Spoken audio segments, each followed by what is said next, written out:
In today's video, I am going to teach you how to change default calendar Google Calendar tutorial. If you use multiple calendars like work, personal, or shared team calendars, you've probably noticed that new events sometimes land on the wrong one. The quickest way to make Google Calendar remember your preferred calendar for future events is to change it while you are creating an event. Here is how to do that clearly and confidently. First, open your browser and go to the Google Calendar website. Make sure you are signed in to the correct Google account.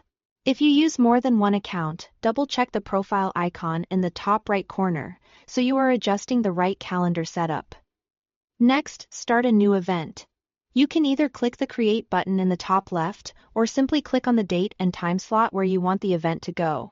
Both actions open the event details window. Use whichever feels more natural to you. In the event details, look for the calendar selector. It's usually near the date and time fields and may display the current calendar name, or show a colored dot that matches that calendar. Click that calendar name or color. This opens a drop-down list of all calendars you have access to on this account. Now, choose the calendar you want to use moving forward. When you select it, Google Calendar applies that choice to this event, and just as importantly, it will remember this calendar as your default the next time you create a new event on the web. A quick tip: the color of the event usually updates to match the calendar you picked, which is a handy visual confirmation. Once you've selected the right calendar, click Save. That's it for the event itself. You should now see it placed on the correct calendar, with the correct color and label. From now on, when you create another event, Google Calendar should automatically pre-select the calendar you just used. This behavior is tied to your account and how you last created events in the web interface.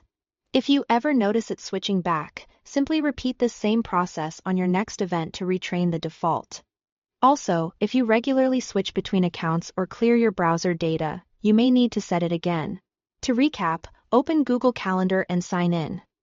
Create a new event. Change the calendar in the event details by clicking the current calendar name. Select your preferred calendar and save. Your future events will default to that calendar automatically. Thanks for watching.